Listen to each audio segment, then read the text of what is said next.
Good morning friend. हम लोग syntax पढ़ रहे हैं।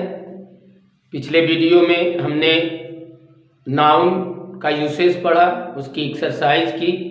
आज हम लोग प्रोनाउन, उसके रूल्स पढ़ेंगे। आप लोग इस वीडियो को देखने से पहले मैं निवेदन करूंगा कि आप लोग मेरे यूट्यूब के, मेरे चैनल के प्लेलिस्ट में जाइएगा और प्रोनाउन और उसके काइंड्स लिखे हुए हैं, उसको आप लोग एक बार देख लीजिएगा। तब इस वीडियो को देखेंगे तो फिर ज़्यादा मज़ा आएगा पढ़ने में। तो हम लोग बात करते हैं rules related to, rules relating pronoun.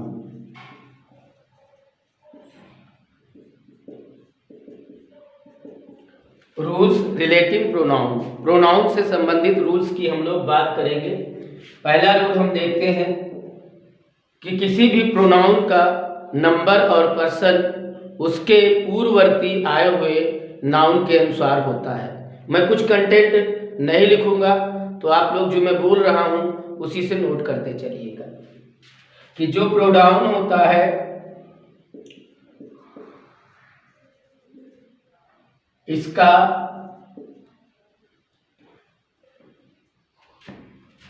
Number, person, gender. Pronoun का नंबर, पर्सन और जेंडर उसके पूर्ववर्ती नाउन के अनुसार होता है। एग्जाम्पल अगर देखें तो होगा every son should obey his parents. तो यहां पर जो हिज आया है, प्रोनाउन आया है, इसके एंटीसेडेंट नाउन के अनुसार आया है। क्लियर। दूसरा रूल अगर देखें कि यदि दो सिंगुलर नाउन, सिंगुलर नाउन, दो सिंगुलर नाउन एंड से जुड़े हों, किससे जुड़े हों? एंड से जुड़े हों, और इनके पहले ईच या एवरी आया हो। दो सिंगुलर नाउन एंड से जुड़े हों और उनके पहले ईच या एवरी आया हो, तो इनके बाद जो प्रोनाउन आएगा वो सिंगुलर नंबर का होगा। जैसे each boy and every teacher was busy in his work। तो यहां पर देखें, ये बॉय है, ये टीचर है, इसके पहले ईच आया है, इसके पहले एवरी आया है, तो इनके साथ आने वाला प्रोनाउन सिंगुलर है। और ध्यान देंगे तो वर्ब भी सिंगुलर ही आता है। अगला रूल अगर हम देखें, यदि दो या दो से अधिक नाउन या subject or, either or, neither or से जुड़े हों, दो सिंगुलर नाउन या दो singular subject or, either or, neither or से जुड़े हों, तो इनके साथ आने वाला प्रोनाउन सिंगुलर नंबर का होगा। एग्जाम्पल देख लें, आइदर मोहन और मदन लॉस्ट हिज बुक्स। तो यहां पर ये जो प्रोनाउन आया है ये सिंगुलर नंबर का आया है। अगर यही चीज कंडीशन दूसरे नंबर, दूसरी तरीके से आ जाए कि आइदर आर और नाइदर नार से दो ऐसे सब्जेक्ट जुड़े हों जिनमें एक सिंगुलर हो और एक प्लूरल हो, तो प्लूरल सब्जेक्ट को बाद में रखते हैं और जो नाउन आएगा वो अपने पास वाले सब्जेक्ट के अनुसार आएगा। जो प्रोनाउन आएगा, आई एम सॉरी, जो प्रोनाउन आएगा वो अपने पास वाले सब्जेक्ट के अनुसार आएगा। जैसे आइदर रानी और हर फ्रेंड्स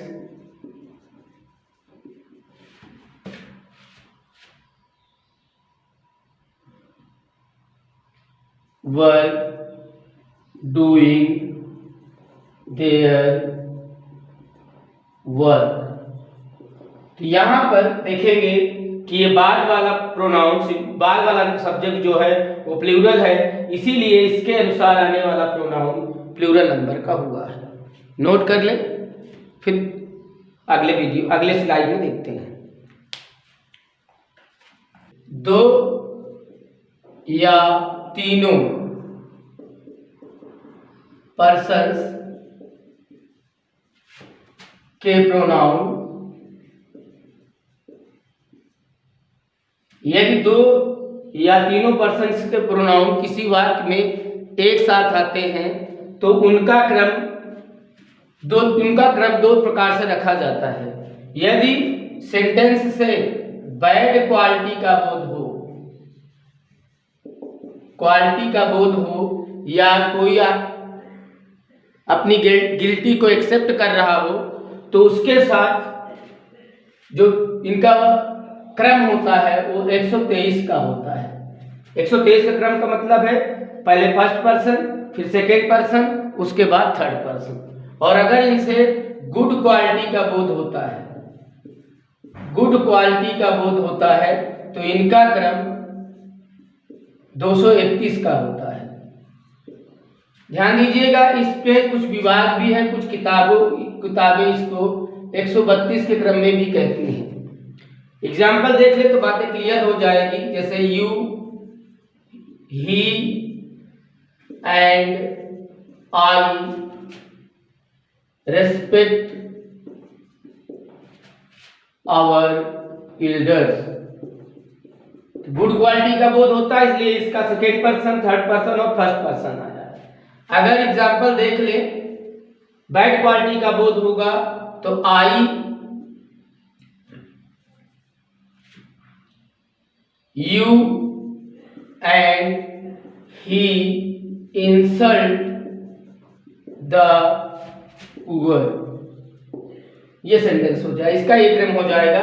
कुछ किताबें इसको 132 कह रहे हैं, उसे भी देख लीजिएगा आप लोग।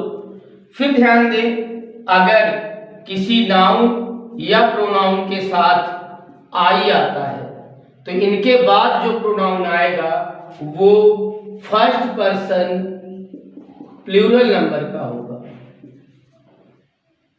और अगर थर्ड पर्सन के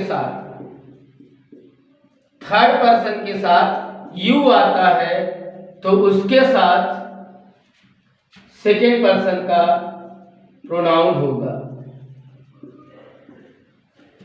अगर किसी नाउन या प्रोनाउन के साथ आई आता है तो उनके साथ फर्स्ट पर्सन प्लूरल नंबर का होगा, और अगर थर्ड पर्सन के साथ यू आता है तो उनके साथ सेकेंड पर्सन का प्रोनाउन रखा जाएगा। जैसे एग्जांपल देख ले, Mohan and I do our work. ये यहां पर देखें, आवर आया है, ये फर्स्ट पर्सन प्लूरल नंबर का प्रोनाउन है। दूसरा एग्जांपल अगर देख ले हम, ये हो जाएगा you and Pramod must do your work. ये हो जाएगा। अगर नाउन प्रोनाउन के बाद आई आए तो ये हुआ फर्स्ट पर्सन प्लूरल नंबर। अगर यू के बाद कोई थर्ड पर्सन का प्रोनाउन आता है या थर्ड पर्सन का सब्जेक्ट आता है तो उसके साथ सेकेंड पर्सन का प्रोनाउन आएगा। नोट, यदि तीनों पर्सन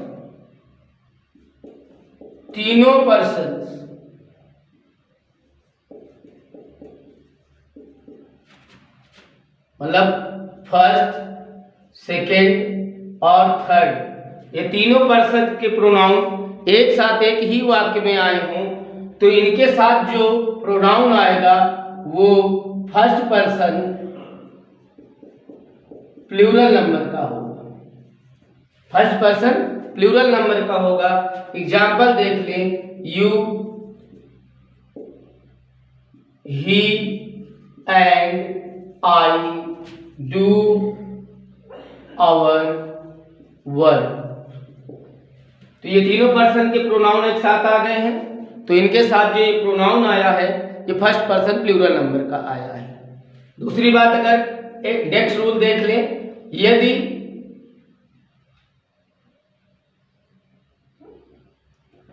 कोई प्रोनाउन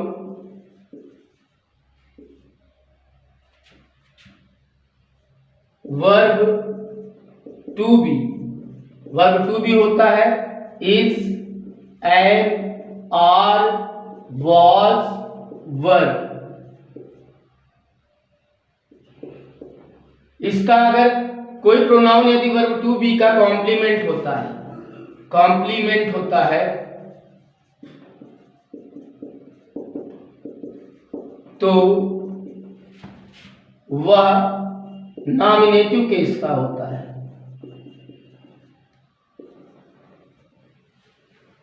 कोई भी प्रोनाउन यदि किसी वर्ब टू बी का, is, am, are, was, verb का सब्जेक्ट है तो वो नॉमिनेटिव केस का होगा। नॉमिनेटिव केस या सब्जेक्टिव केस का होगा।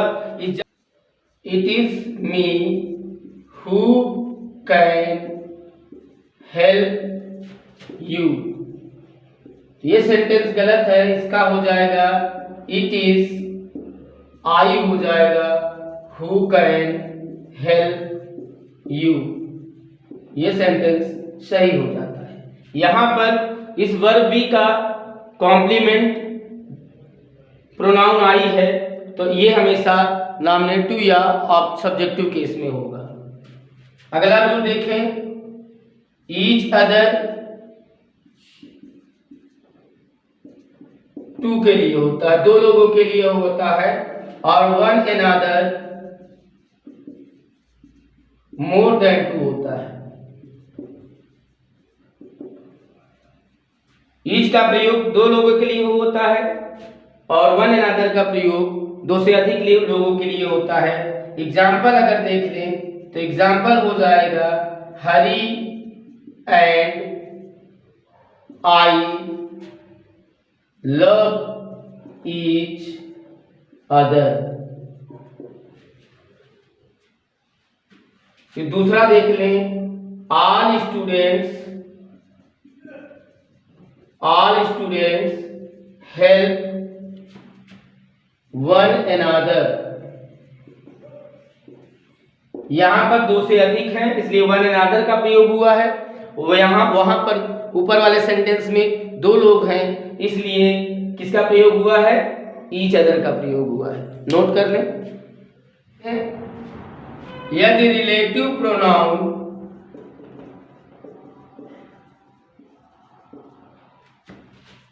वर्ब का सब्जेक्ट हो, यदि रिलेटिव प्रोनाउन वर्ब का सब्जेक्ट हो तो वर्ब का नंबर रिलेटिव प्रोनाउन के एंटीसीडेंट के अनुसार होता है। एग्जाम्पल देख लें, it is I who is your friend. ये सेंटेंस गलत है।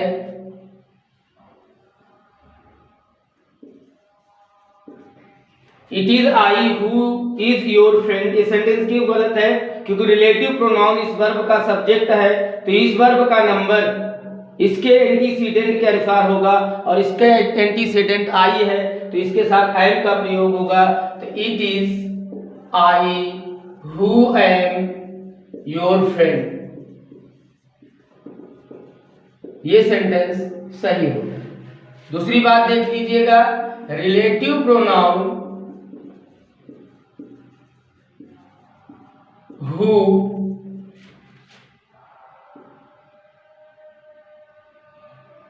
व्यक्तियों के लिए आता है। व्यक्तियों के लिए रिलेटिव प्रोनाउन हु का प्रयोग व्यक्तियों के लिए किया जाता है। The boy who is sitting in the corner is my brother. तो हु का प्रयोग सजीव के लिए किया गया है, साथ व्यक्ति के लिए किया गया है। दूसरी बात देख लीजिएगा, हु, हुज, हु, हुम और हुज। देखा जाए तो हु, हुज और हुम, ये हु नॉमिनेटिव केस है, हुम ऑब्जेक्टिव केस है और हुज पजेसिव केस है। हुम का प्रयोग जो होता है जिसे, जिसको, जिन्हें, जिनको के अर्थ में होता है, और हुज का प्रयोग जिसे और जिसको के अर्थ में, जिसका या जिसकी के अर्थ में होता है। ध्यान दीजिएगा, इनका प्रयोग सजीव के लिए ही होता है। हु का, हुम का, हुज का प्रयोग सजीव के लिए होता है, लेकिन कभी कभी हुज का प्रयोग निर्जीव के लिए भी किया जा सकता है। जैसे एग्जाम्पल देख लें तो क्लियर हो जाएगा। The sun whose rays give life to earth is source of energy। प्राय इनका प्रयोग, हु का प्रयोग कौन या किसके के अर्थ में होता है, कौन या किसके के अर्थ में होता है। हुम का प्रयोग आप जान लीजिए, रिलेटिव प्रोनाउन देखा जाए तो जिसे या जिसे, जिसको या जिन्हें, जिनको के अर्थ में होता है। हुज का प्रयोग जिसका, जिसकी के अर्थ में होता है। एक चीज और ध्यान दीजिएगा, जब भी जितने इंट्रोगेटिव प्रोनाउन होते हैं उनका हिंदी में अर्थ ककार से होता है, का से शुरू होता है, जैसे क्या, क्यों, कहाँ, कैसे आदि। लेकिन जब ये रिलेटिव प्रोनाउन का प्रयोग बन जाते हैं, जब इनका प्रयोग रिलेटिव प्रोनाउन की तरह होता है तो ये जकार बन जाते हैं, अर्थात इनका अर्थ ज से शुरू होता है, जिसको, जहाँ, जिसने आदि हो जाता है। ठीक है, नोट कर ले। इसी के साथ आज हम लोग यहीं तक पढ़ते हैं, बाकी की चीज़ें मैं अगले वीडियो में दे दूंगा। आप लोग हमारा पूरा वीडियो देखा करिए, और हाँ, वीडियो देखा करें तो लाइक कमेंट जरूर किया करें, और मेरे वीडियो को अधिक से अधिक शेयर करें, सब्सक्राइब करें, और सब्सक्राइब करने के बाद बेल आइकन जरूर प्रेस करें ताकि मेरे वीडियो का नोटिफिकेशन सबसे पहले तक आप तक पहुंच सके। Thank you, thanks for watching.